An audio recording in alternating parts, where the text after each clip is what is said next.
Hey folks, welcome back to another What's in There video with yours truly, Sam Healey. Today we're going to be taking a look at what's in this box right here. This is the expansion for Tsukuyumi Full Moon Down, and it's called After the Moonfall. So it's going to come with some expansion factions cards to go along with that, some more event cards, I believe. I don't know for sure because I haven't actually looked in here yet.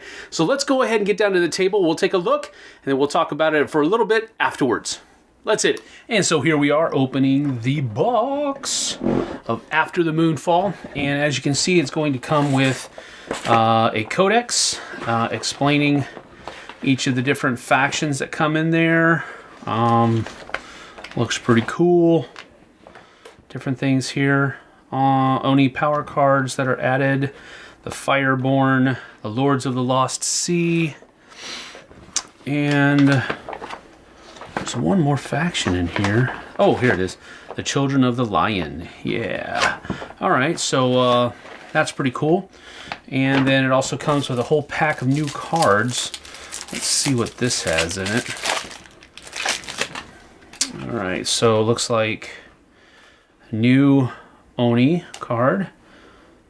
Cool. Have 3 units on the moon. The special thing for the Fireborn, the own 4 event cards. This is for the Lords of the Lost Sea. And then, oh, I'm sorry, no, these are the, no? Huh, okay, I just don't know their factions yet. All right, this is for the Fireborn. Sacrifice 1 combat action in an enemy home zone, okay. And then this is for the Lords of the Lions, or the Lion something or others. I haven't got them right yet. Have 3 units on the moon. Okay, that's cool. Then you have some other... this looks like a new kind of card.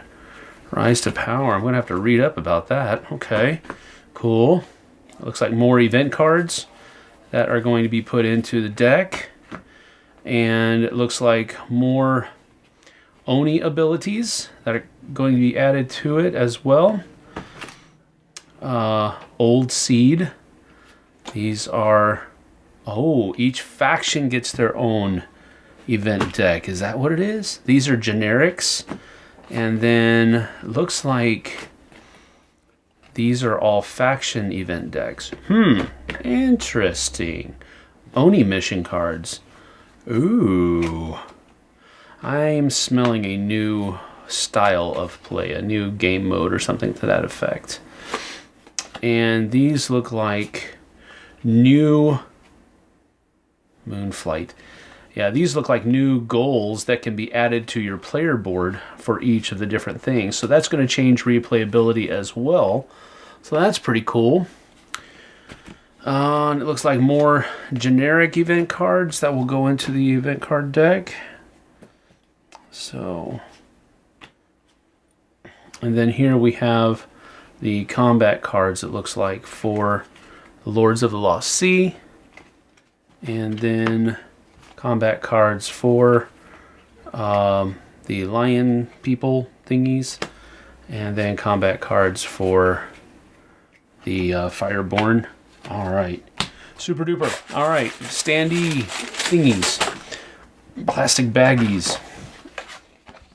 Overview, and then player aid, and then you have one of the new factions, the Fireborn.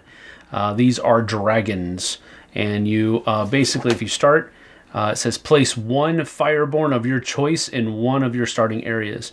So they get initiative X. You always start in position 3.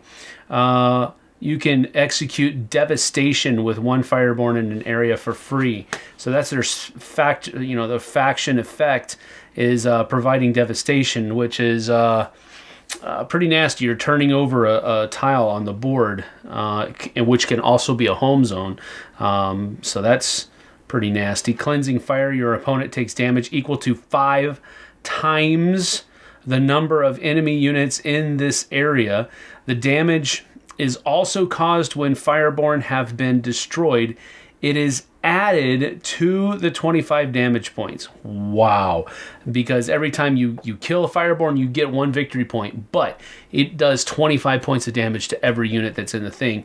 And this 5 times damage is added to that. So, all right, these guys are supposed to be, I'd imagine, the answer to the robots. Because the robots were really, Conf Group 03, they were really tough. These guys are to answer that, probably. Goal Old Strength, you get 2 victory points. At the end of any of your red phases, own 3 units and 7 areas. Huh, okay, so that's cool. You have a growth down here? What is that, circular stuff? Ooh, all right, cool. What are some of their abilities here? Destroying Fireborn, you get a victory point, but they cause 25 damage. I already talked about that. And then they have Flaming Skin. Each faction that has units in the area of at least 1 Fireborn unit at the end of a round will take 15 points of damage each. Ooh. This does not count as a Fireborn combat action. Okay, well, that's obvious. Wow, these are cool. I want to play with these guys. These guys are awesome. All right, but they are difficult. So, all right. Children of the Lion, not Lords of the Lion, duh. Children of the Lion, their faction effect is that you can use one of these abilities each with an elephant and a buffalo. You can use the same one or different abilities. So you can discover new land, replace an area, or rotate an area. All right, well, let's find out what those things do. All right, so replace an area. You located with any area from the reserve. Okay, wow. Okay, so that's like mega terraforming almost. I'm sure there's other caveats to that, but discover new land, place an area of your choice from the reserve adjacent to a buffalo or elephant. Okay, so they can actually make the board grow. That's pretty cool. So they can change the way the board is, make it grow, or you can rotate an area with a buffalo or elephant location to any orientation. All right, that's cool. All right, starting units here, you get a Dominator, 5 Beastmasters, a Buffalo, a Giraffe, 3 Escorts, and 2 Servants. Important, before or after placing your home zone, you may take 2 area tiles of your choice from the reserve and either place them at the edge of the board or replace existing areas with them. Wow, that's cool. All right, that sounds fun as well. Let's see here. And then we also have the Lords of the Lost Sea, the whales. Faction effect is Power of Nature or Cleanse. So we'll look at that real quick. Power of Nature says that they can draw 1 event card from the draw pile for each area containing at least 1 whale. If you have 3 or more event cards, you can then play up to 3 events. If you have fewer, play all of your events.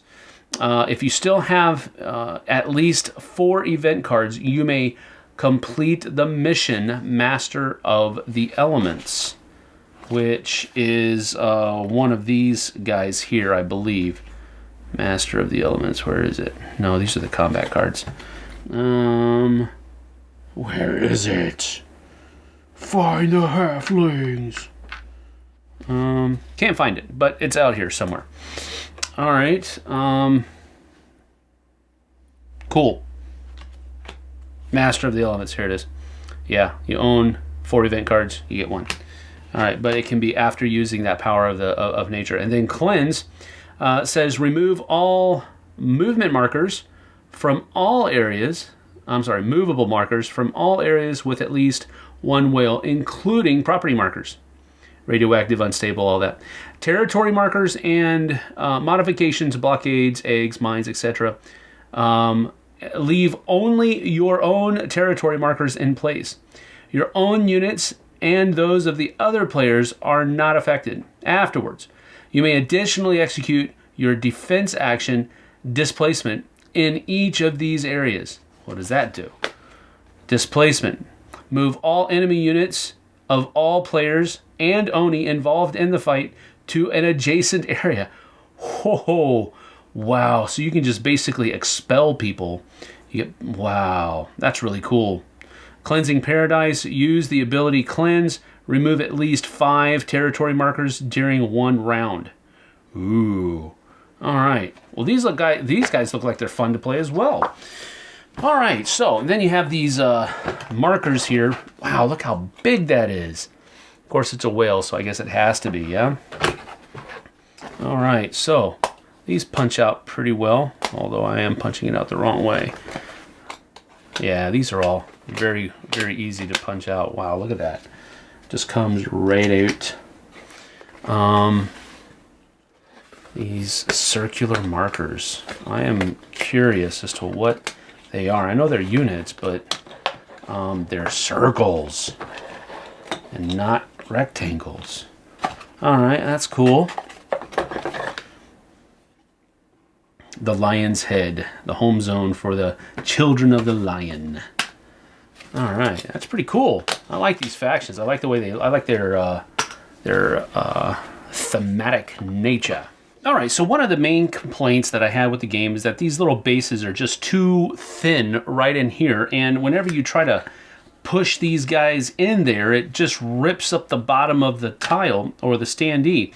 So as I was reading through the comments, some people said that you can just clip these little teeth that are inside here. You can just clip them, and that widens it up enough for them to fit in. So I took these little tweezers that I got from Citadel in one of their starter sets, and apparently I'm just going to try to clip these off here like so that they are widened a bit, and we'll see if that works.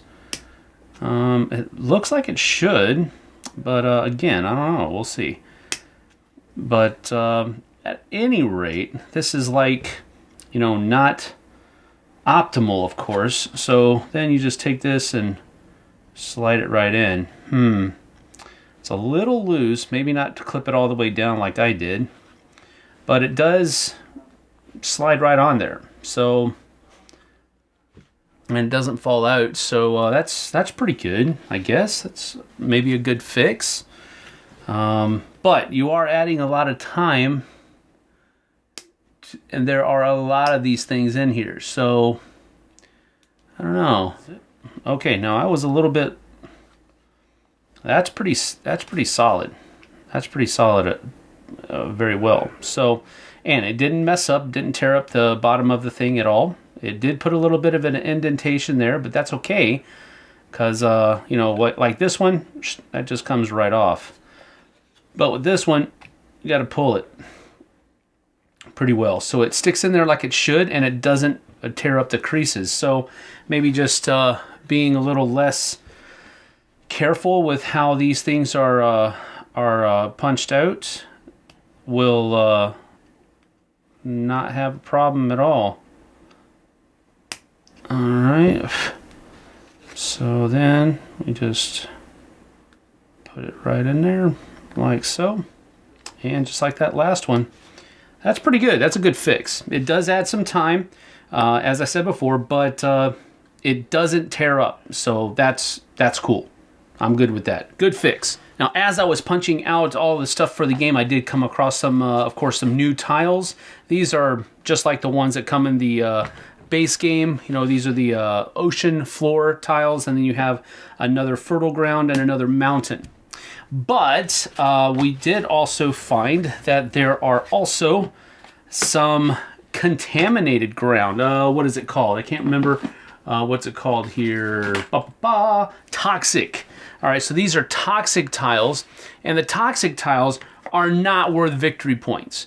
Now, of course, some of these other tokens can be placed on them, like the negation tokens here. They can be placed on here, and now it can be made worth points again. But starting off, these are not worth any points. And of course, there are also movable tokens that can be placed on other kinds of tiles. So if you have something like this, then that would be also not worth that would also be not worth any points at the end of the game as well. So that's a neat little addition. Then we also have these riverways Is that what they were called? Yeah, Riverlands. And these actually give you +1 to your production whenever you produce in this area. And of course, along with, just like the toxic ones, we have some tokens that can be added to other lands that can make it +1 production whenever you produce in them as well. So that's pretty cool that I found those things. Those are neat. There are a lot of other, like there's the Defiler, and some new, or not new, but some extra Oni units that come in the game. They're the shadows here. These are part of a card. I don't know exactly what it is here, but then there's also a Skybound, which changes play a little bit. The shadows here, or the 3 shadows, special rules, new Oni may be placed in adjacent areas with one of these 3 shadows, even if they are not adjacent to Tsukuyumi areas. Okay, so you can spread out a little bit faster over here. The Defiler placement has to be placed on the moon's center. Oh, is this the thing that comes out? Oh, maybe, I don't know. We'll see. Special rule, if the Defiler is in play, Oni territory and Tsukuyumi areas cannot be conquered. Whoa, that's huge. All right, let's see. If the if the Despoiler has been destroyed, turn it onto its backside, and it must be destroyed again before it can be removed. All right, so the Defiler, yeah, okay. Wow, that's pretty cool. Like the Oni weren't powerful enough. Now, I did find out what these little circle things were, and these are basically leveling up things. As you can see, each of these dragons starts with X amount of statistics here. So what you have to do is, during your production phase, you have to spend 1 production here in order to grow. So you pay 1 production to grow 1 level. So if you have this guy out here, you can put this in play, make him a level 1, which means that now he has a 50 conquer. He's got 40 hit points and he does 60 points worth of damage. He also has the flying ability. But if you pay another production later on, you can level him up again. And now he's still worth only 50, but he's got 85 hit points and he does 80 damage. So again, this is pretty neat. And then this gives him the massive ability. And the massive ability here says that the movement range per phase is always exactly 1, even if action card will allow more. All right, so that's a pretty cool thing. They all start with flying. This guy starts as massive, and then of course both of his level ups are also massive as well. So if you level them up to level 3, it looks like they all go to, oh, maybe not Artemis here. Artemis here stays flying the entire time. Ration also does, and so does Takros. Takros stays. So these 3, if you level them up, they become massive like this, and of course this guy starts off as massive, but that's pretty cool. I like that idea a lot. So that's that for this episode of What's in There. We went over the Tsukuyumi Full Moon Down After the Moonfall expansion. Showed you everything that comes in there so that you can make a more informed decision, so you can know what you're getting before you lay down the cheddar for it. But basically, I like a lot of the things that this expansion does. It adds little slivers of things here and there, and you can choose. It's kind of modular. You can choose what you want to use and leave out the rest.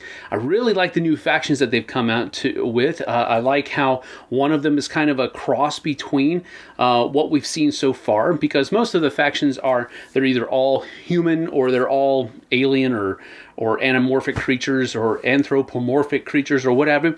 But now we have one faction, the Children of the Lion, where you have animals and humans. I like that.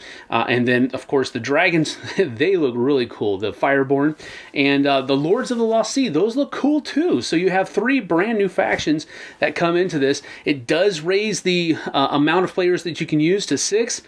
That seems crazy to me. I don't know if I'm going to try that, but we'll see. It plays long enough as it is. Adding another player, wow, that's going to be kind of rough, I think, but who knows. Anyway, now that you know what's in the expansion, now you can make a better informed decision. Hopefully, my mission has been accomplished here, so we're going to go ahead and get out of here. Now you know. We'll see you guys on the flip side.